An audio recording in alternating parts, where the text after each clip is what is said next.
Welcome to our Today's English Question.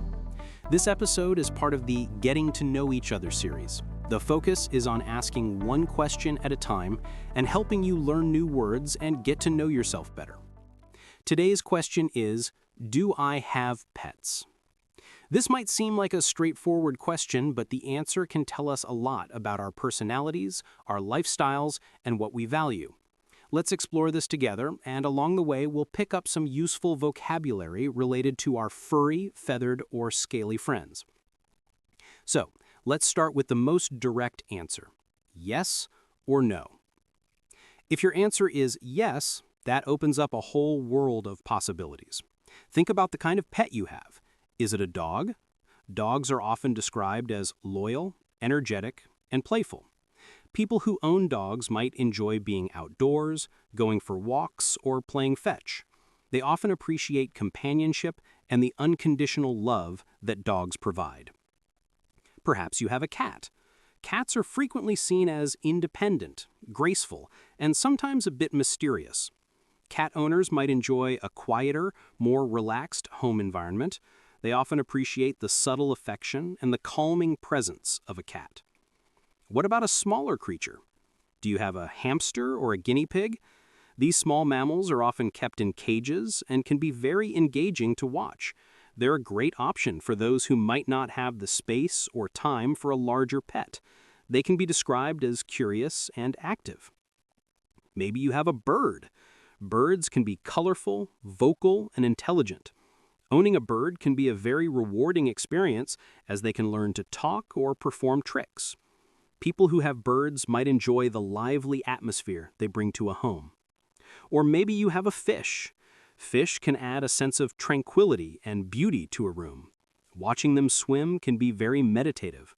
Aquariums require a different kind of care, focusing on water quality and tank maintenance. Fish are often seen as peaceful and visually appealing. And let's not forget reptiles or amphibians. Snakes, lizards, or frogs might be your companions. These pets often require very specific environmental conditions, like controlled temperature and humidity. Owners of these pets often have a keen interest in their unique biology and behavior. They can be fascinating to observe. Now, let's think about the vocabulary associated with pet ownership. If you have a dog, you might walk your dog, feed your dog, groom your dog, or train your dog.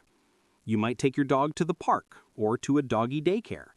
Your dog might be a puppy or an adult dog. You might be looking for a specific breed like a Labrador or a poodle. If you have a cat, you might play with your cat using a feather wand or a laser pointer. You'll need a litter box for your cat, and you'll scoop it regularly. Your cat might enjoy napping in sunbeams or on your lap. You might have a kitten or an older cat. Popular breeds include Siamese or Persian cats. For smaller pets, like hamsters, you'll be cleaning their cage, providing fresh bedding, and offering them treats, like seeds or vegetables.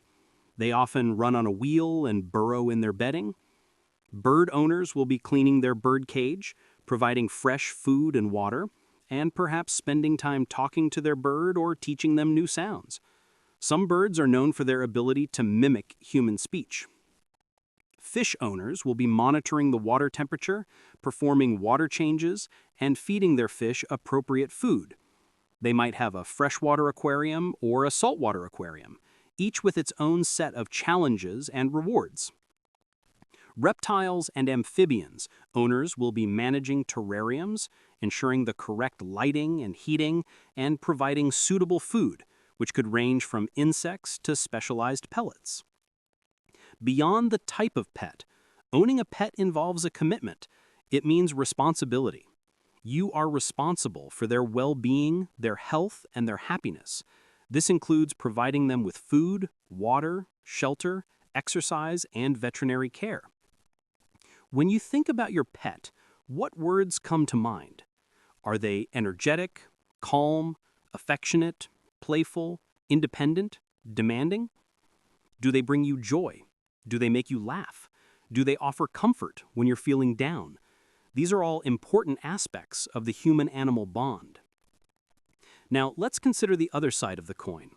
If your answer to "Do I have pets?" is no, that's perfectly fine and tells us something about you. Perhaps you've never owned a pet. This could be due to various reasons. Maybe you've never had the desire to own a pet. That's okay. Not everyone feels a connection with animals in the same way. Some people simply aren't drawn to pet ownership. Or maybe you've wanted a pet, but circumstances haven't allowed it. Perhaps you have allergies. Pet dander can cause significant allergic reactions in some people, making pet ownership impossible or very challenging. Common allergens include cat dander and dog dander. Maybe your living situation doesn't permit pets. Some apartments or rental properties have strict rules about what kind of pets, if any, are allowed. Or perhaps the size of your home is not suitable for a particular type of animal. For example, a large, energetic dog would not be happy in a small apartment with no outdoor space. It could also be a matter of time or financial commitment. Pets require time for feeding, playing, training, and cleaning. They also incur costs for food, vet visits, toys, and other supplies. If your schedule is very demanding or if your budget is tight, pet ownership might not be feasible right now. Even if you don't have pets, you might still have preferences. Do you like animals? Do you enjoy visiting zoos or watching nature documentaries? Do you feel happy when you see a dog walking in the park? You might be an armchair pet owner, enjoying the idea of pets without the direct responsibility. Perhaps you're considering getting a pet in the future. What kind of pet would you like? What appeals to you about that particular animal? Thinking about the future is also a way of getting to know yourself, your desires, and your aspirations. Let's think about vocabulary related to not having pets. You might be allergic to pets. You might live in a pet-free household. You might be looking for a low-maintenance pet if you were to get one, or a hypoallergenic breed if you were considering a dog or cat. Even without pets, you can still appreciate them. You might be a dog person or a cat person in spirit. You might enjoy animal-themed items or activities. The question, "Do I have pets?" is also an opportunity to reflect on why we have pets or why we don't. For many, pets are family members. They provide companionship, reduce stress, and encourage physical activity. They teach us about empathy, patience, and unconditional love. For others, the absence of pets might be a conscious choice, allowing for more freedom, less expense, or simply a preference for a different lifestyle. So, as you reflect on this question, consider these points. What type of pet do you have or would you like to have? What are the characteristics of that pet? What kind of care does it require? What words would you use to describe your relationship with your pet or the idea of having a pet? What are the responsibilities that come with pet ownership? If you don't have pets, what are the reasons why? Do you like animals in general, even if you don't own a pet? Understanding your relationship with pets, or the lack thereof, is a valuable part of self-discovery. It reveals your preferences, your lifestyle, your capacity for responsibility, and your emotional connections. Whether you're a proud owner of a lively pack of dogs, a solitary cat lover, a dedicated fish keeper, or someone who prefers a pet-free life, the answer to "Do I have pets?" is a unique and personal one. Take some time to really think about it. Write down your thoughts. Talk about it with friends or family. The more you explore these questions, the better you'll get to know yourself. Join us next time on Getting to Know Each Other, where we'll tackle another question to help you discover more about the amazing person you are.